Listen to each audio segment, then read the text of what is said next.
요즘은 할렐루야. 요즘은 사람들이 모이는 곳에 잘 참여하지 않는다고 합니다. 그런데 이런 생각을 혼자 곰곰이 새벽 예배 드리면서 이런 생각을 해봤어요. 밖에서 다니면 안 걸리고 교회 모이면 걸릴까? 밖에 어떤 물건 사러 가거나 또 뭐 심지어는 엘리베이터에서 같이 타기만 해도 걸리는 그런 건데 밖에 물건 사러 다니는 곳에 있을 때는 안 걸릴까? 그런데 그러면서 또 한 번 더 이런 생각을 해봤습니다.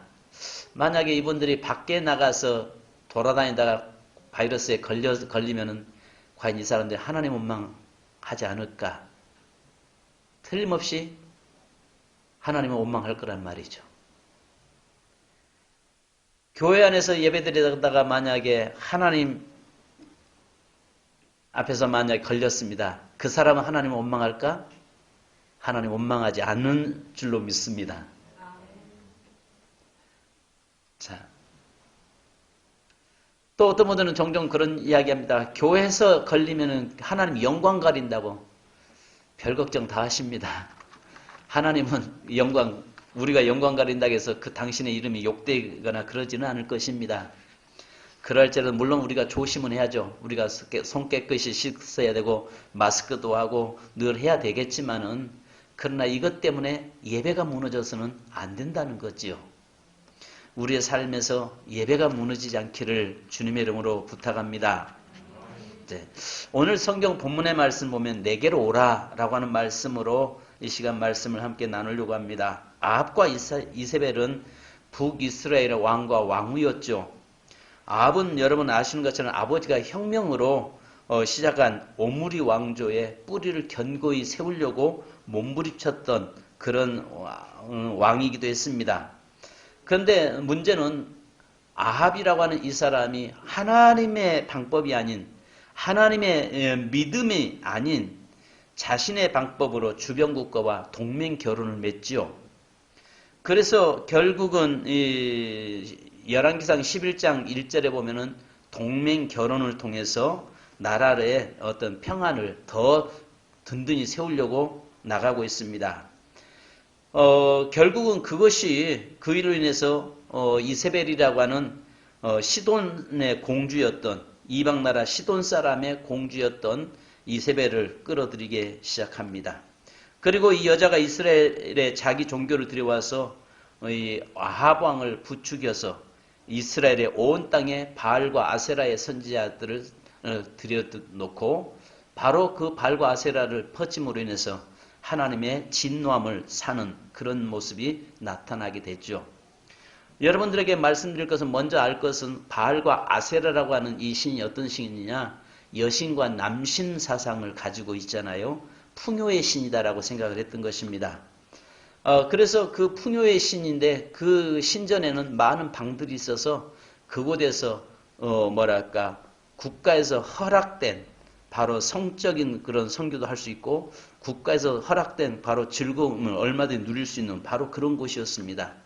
그러니까 모든 사람들은 풍요롭게 만든다. 또 육체적으로 쾌락을 갖다 주지.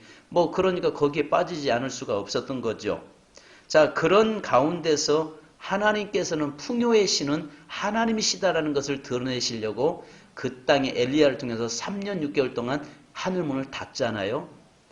그러면서 바알이 그 땅에 풍요를 주는 것이 아니라 바로 우리의 생사화복을 주장하시는 분은 여호와 하나님이시다라는 것을 드러내기 위해서 엘리야 선지자를 들어 쓰십니다. 자, 그런 가운데서 그 땅에 3년 6개월 동안 흉년이 들었고 3년 6개월 동안의 그 흉년 속에서 정말 많은 고통을 당하고 있을 때 엘리야가 지금 이야기합니다. 내게로 오라.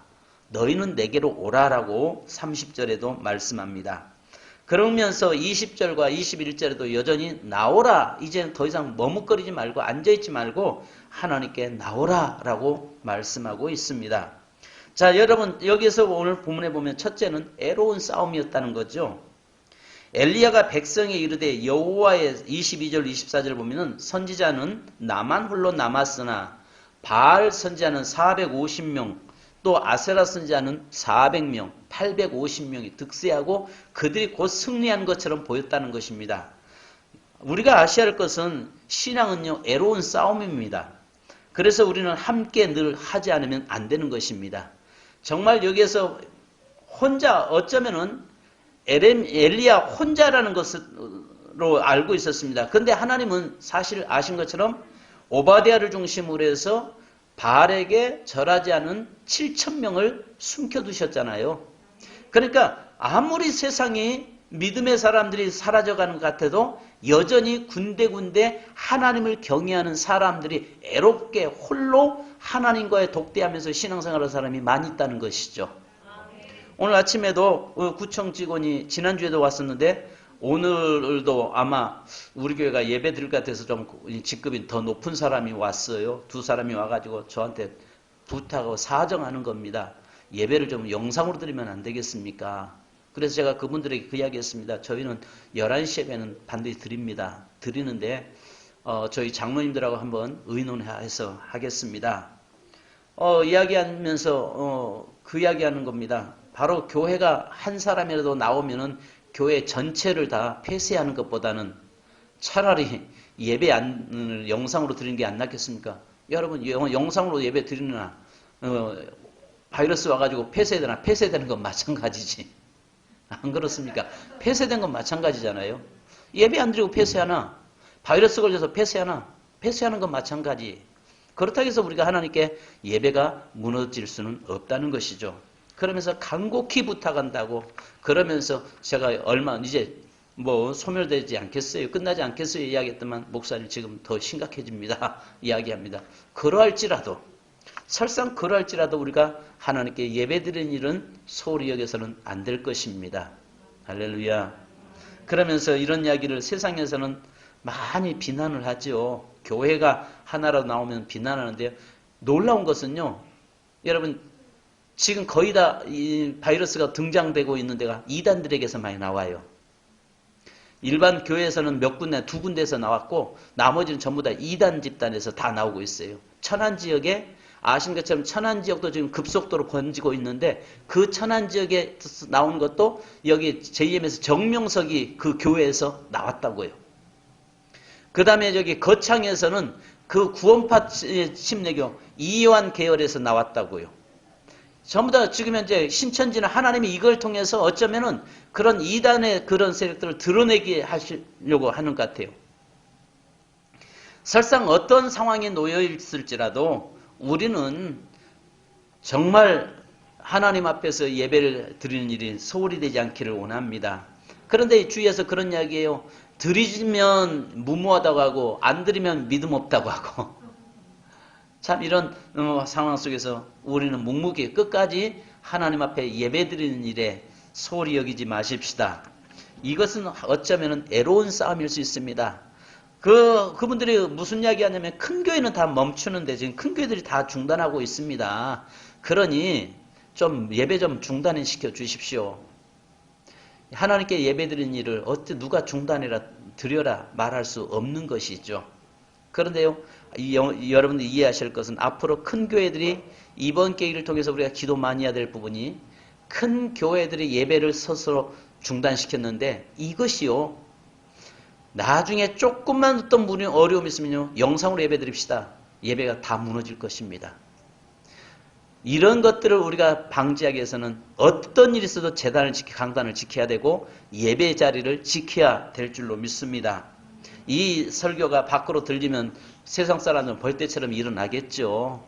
그럴지라도 그러나 우리는 예배의 자리에 나와야 됩니다. 이 싸움이 애로운 싸움이에요. 이제 애로운 싸움 엘리야와 생각해 보십시오. 850명과 엘리야 한 사람. 그 싸움은 게임이 안 되는 것처럼 보이잖아요. 그러나 분명한 사실은 하나님은 내 편이시라는 거죠. 하나님은 우리와 함께 하신다는 사실을 믿으시기 바랍니다. 중요한 것은 하나님이 나와 함께 하신다는 사실을 믿는 거 아니겠어요? 두 번째는 여기에 보니까 21절과 20절로 21절과 또 30절에 나오라라고 이야기합니다. 내게로 가까이 오라 이야기합니다. 내게로 가까이 오라. 우리가 여러분 가까이 오라 이 말씀 속에는요 2가지 이야기가 있습니다. 섬길 자를 선택하라라고 하는 이야기입니다. 네가 섬길 자를 누구를 섬길 것인가를 선택해라 그 말이기도 합니다. 아브라함은 하나님을 선택했고 우리가 아시는 것처럼 롯은 세상을 선택했지 않습니까? 하나님을 선택했던 아브라함의 삶에는 하나님이 그의 인생을 풍성하게 만드셨고 반면에 세상을 선택해서 갔던 그의 롯의 삶에는 결국은 많은 고난을 당했던 것을 우리는 보게 됩니다. 아시는 것처럼 이 바알은 풍요의 신이라고 이야기했잖아요. 풍요롭고 거기에는 극도로 엔조이를 할 수 있는 그런 곳이었다고요. 그런데 결국 그것을 선택한 사람은 많았지만은 그러나 이 하나님을 선택한 사람은 비록 적었어도 그러나 하나님은 우리에게 뭐라고 말씀합니까? 선택하라는 것입니다. 그래서 여기에서 이 갈멜산으로 모여라. 와서 어느 신이 진짜인지 가짜인지를 선택하는데 네가 선택은 자유라는 것입니다. 네가 선택해서 가는데 그렇지 않겠어요? 어쩌면 예배 드릴 자리에 나와서 선택하는 것도 내 자유일 수 있고 집에서 앉아서 TV로 예배 드리는 것도 자유일 수 있겠죠. 어떤 그게 왔는데 뭐라고 왔냐면은 저한테 하나의 그 영상 뭐랄까 SNS로 글이 하나 왔는데 이거 왔습니다. 교회 예배가 좀 중단됐으면 좋겠다 이야기하면서 어느 장로님에 대해서 간증을 해놨더라고요. 그 장로님이 뭐라고 했냐면 주일날 교회에서 예배 안 드리고 나니까 우리나라에 주일날 유명한 분 5분의 설교를 들으니까 너무 좋다라고. 장로 입에서 그거 나올 소리예요? 아니에요. 교회를 안 나가고 집에서 영상으로 보고 예배를 들으니까 유명한 분들 5분의 설교를 들으니까 너무 좋더라고. 그러면 나중에 결국은 어떤 어려움 닥치면 그런 분들은 다 교회 다 떠나갈 거 아니에요. 이런 일들이 결국은 교회를 자기는 자신이 뭐랄까 정말 당당하게 이야기하고 그렇게 간증하고 있는 그 이야기를 저한테 왔을 때 제 마음은 너무나 가슴 아팠습니다. 그가 장로님을 하나님이 세울 때는 그 교회에서 섬기고 그 교회에서 그 재단을 받들어 섬기라고 세우는 것이지. 이번 기회에 교회 안 나가서 여기저기 목사님들 뭐 5분 설교를 들으니까 너무 좋다. 그러면 설교 앉아서 비교하고 있었다는 이야기 아니에요. 하나님께 예배자로 쓴 것이 아니라 설교를 잘하느냐 못하느냐 판단하고 평가하고 비교했다는 거 아니겠습니까?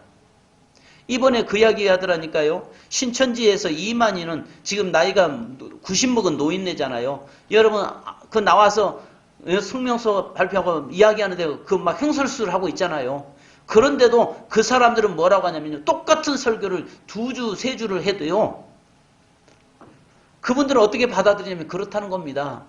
우리가 이해를 못하니까 이해시키려고 우리 총회장님께서 그렇게 저렇게 설교하신다고. 만약에 제가 여기서 똑같은 본문 가지고 똑같은 내용 가지고 2주, 3주 하고 나면 여기서 분명히 이야기 나올걸? 우리 목사님 설교 준비 좀 하지. 하고도 남을걸? 우리 목사님은 내가 이해를 못해서 우리 목사님께서 그걸 이해시키려고 설교를 그렇게 하셨다라고 이렇게 받을 사람은 글쎄 저희 아내부터 설교 준비 좀 하라고 나올걸요? 진짜 저희 아내부터 설교 준비하라고 하고 나올 거라고요. 거기는 무슨 짓을 해도 다 우리 총회장님이 나를 위해서 한다고 한번 미혹당하니까 그러잖아요. 그러나 오늘 성경이 말씀하는 대로 여러분 나오라고 이야기합니다. 그런데 여기서 나오라고 이 말은 뭐냐면 섬길 자를 나와서 선택하라 라고 이야기합니다. 근데 그 하나님을 선택한다는 것 자체는 마태복음 7장 14절 보니까 생명으로 인도하는 문은 좁고 길이 협착하여 찾는 이가 적음이니라. 그 길은 주님 앞에 나가는 길은 적다는 것입니다. 그 길은 좁고 협착해서 그 길을 향해서 가는 사람은 많지 않다라고 이야기합니다.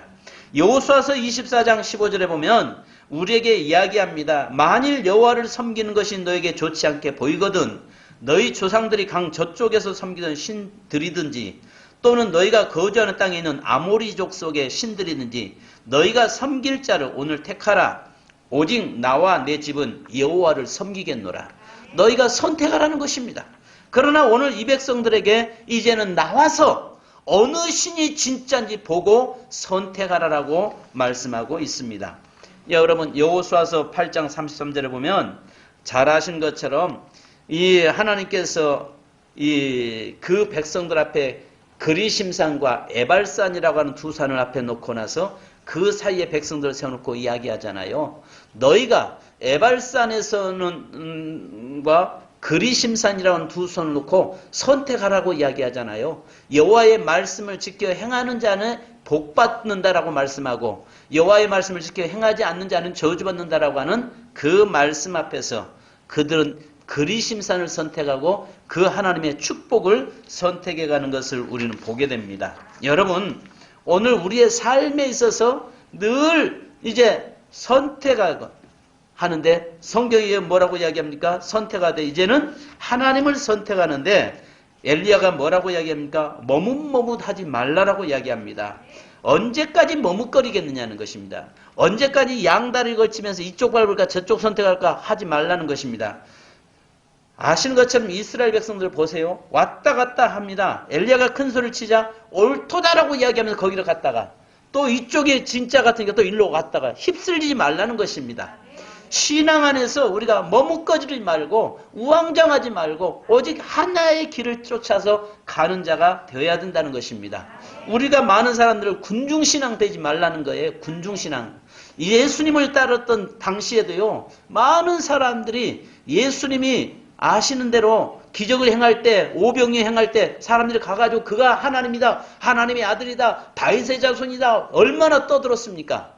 그러다가 제사장들의 힘이 강해지니까 그쪽으로 끌려가는 군중신앙에 사로잡혀 있는 것을 보게 됩니다.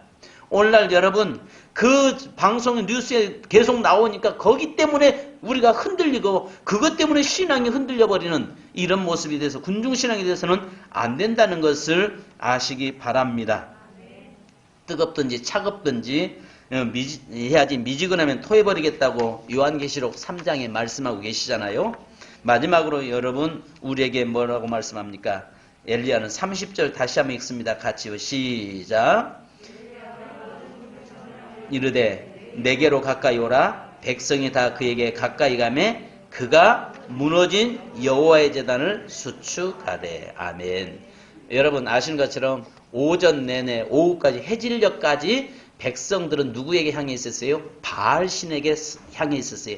바알에게 신을 향해 있으면서 바알 선지자하고 아세라 선지자 850명이 바알이여 바알이여 하면서 막 그 자기 몸을 찢으면서 해도 불 내리지 않으니까 거기가 진짜 그러니까 향해 있다가 불 내리지 않으니까 이제 엘리야 차례가 되니까 엘리야가 이야기하고 있는 거잖아요. 내게로 오라. 그러면서 무너진 제단을 수축하라. 이야기하니까 그 사람들이 이제 엘리야에게 온 거거든요. 근데 여기에 보니까 무너진 여호와의 제단을 수축하라 라고 이야기합니다. 당시 하나님께 제사드리던 제단이 무너져 있었던 것입니다. 엘리야는 12지파의 수를 따라서 12개의 돌을 수축한 다음 송아지에 각을 떠서 올려놓잖아요. 우리도 아신 것처럼 이 엘리야처럼 무너진 그 제단을 먼저 다시 회복시켜내는 것이 우리에게 필요하다는 것입니다. 무너져 있는 여호와의 제단을 다시 우리가 회복시켜야 되는데 이 땅에 저는 이런 생각을 해봅니다. 하나님께서 이 땅에 이로 인해서 교회가 무너지고 예배가 무너지고 다 이런 상황이 됐는데 여기에 대한 또 하나님이 어떻게 이 민족을 또 일하실까? 이거에 대한 한편으로는 좀 두려움이 생길 정도로 예배가 무너졌던 교회들을 그 예배가 중단시켰던 교회들에 대한 하나님의 방법은 뜻은 어떠실까라고 하는 이런 생각을 나름대로 해봅니다. 그것은 하나님만 아실 일이시겠죠. 그러나 오늘 여기에서 보니까 무너진 제단을 다시 수축해 놓고 나서 거기에 제물을 올리고 하나님께 기도할 때 하늘에서 불이 내렸다는 것입니다. 혹시 여러분들에게 제단은 무너져 있지 않습니까? 여러분에게 예배 제단은 무너져 있지 않습니까? 우리는 예배를 드릴 때 반드시 불이 임해야 됩니다. 아멘. 예배를 드릴 때마다 성령의 임재를 경험해야 되고 예배를 드릴 때마다 가슴이 뜨거워져야 되고 예배를 드릴 때마다 감격스러워져야 되는 겁니다. 설상 그 말이 본문의 말씀이 똑같은 말이고 예를 들어서 나이 드신 목사님이 어눌하게 그냥 설교할지라도 그 속에서 내가 그걸 보고 감격이 아니라 내가 하나님 앞에 서 있다는 그 자체로 감격하고 그 하나님의 임재하심을 경험할 수 있는 예배가 되어야 된다는 것이죠. 우리가요, 가인은 자신의 제사가 하나님께 받아들이지 않았으므로 말미암아서 그에게 불이, 진노의 불이 그에게 그 속에서 불을 타오르잖아요. 그런데 아신 것처럼 아벨은요, 하나님 앞에 온전한 예배를 드림으로 해서 그의 하나님 은혜 불이 임함으로 그가 순교까지 당하는 자가 되잖아요. 여러분, 혹시 여러분들 속에서 예배가 지겹지 않습니까? 어떤 분은 예배 때 가장 은혜 받는 시간은, 예배가 가장 은혜 받는 시간은 예배가 끝날 시간이 가장 은혜 받는 시간이라고 이야기합니다. 또 어떤 분은 예배가 가장 은혜스러운 것은 짧게 예배 드리는 것이 가장 은혜스럽다라고 이야기하고 있지는 않습니까? 예배 시간이 조금만 늦어도 시계를 보게 되고 찬송가가 4절짜리만 해도 왜 이렇게 길어라고 하고 있지는 않습니까? 어떤 분이 그날따라 목사님이 설교하는데 성도들이 하나도 졸지 않고 자기를 다 쳐다보고 있더래. 그래서 목사님이 은혜가 돼가지고 야, 오늘 내가 말씀 잘 준비됐나 보다 하고 설교를 하는데 이제 설교를 더 길게 했습니다. 길게 할수록 성도들이 더 뚫어지게 쳐다보더랍니다. 나중에 목사님이 이제 그 한 집사님에게 이야기했다고 합니다. 오늘 설교 성도들이 나에게 집중했는데 다 은혜 받는 것 같은데 어디에 은혜 받으셨습니까? 하니까 이 집사님이 하는 말이 글쎄 말입니다. 목사님, 어떤 놈이 목사님 뒤에 강대상 뒤에다가 시계를 걸어놨잖아요. 시계를 걸어놔가지고 언제 끝나나 하고 그 시계 바라보고 있는데 목사님은 자기만 바라보고 있는 것처럼 착각했다라고 합니다. 여러분, 우리는 그게 아니라 정말 우리가 조금이라도 예배가 시간, 어떤 분은 종종 그러잖아요. 찬송가가 4절짜리를 또 다시 반복해서 부르면 벌써 얼굴이 이그러지는 분이 있는 반면에 어떤 분은 그 속에 찬송 속에 들어가서 내가 하나님의 임재를 경험하고 있는 그런 모습을 보게 되잖아요. 중요한 것은 우리의 삶에 있어서 오늘 엘리야의 갈멜산상에 그 무너졌을 때에 나와서 그 애로운 고독한 영적 싸움 속에서 그 하나님 앞에 나오게 만들고 나옴으로 해서 하늘에 불이 내렸고 그러므로 해서 3년 6개월 동안 멈췄던 하늘문이 다시 열려지고 하나님의 축복이 그 땅에 회복된 줄로 믿습니다. 여러분, 우리가 기도해야 할 것은 이 땅에 무너진 여호와의 제단이 다시 회복되고 그리고 나서 이 땅에 하늘문이 닫혔던 이 땅에 다시 한번 하나님의 축복이 임하기를 소원합니다. 그래서 코로나 바이러스를 통해서 설상 무너졌다고 할지라도 다시 회복시키고 이 땅에 다시 그 경제가 부흥되고 다시 일어나고 하늘문이 열려서 비가 내리고 온 땅이 다시 한번 다시 새 생명에 움돋는 그런 축복이 이 나라 오기를 주님의 이름으로 축원합니다. 기도하겠습니다. 하나님 아버지, 저희가 주의 말씀 앞에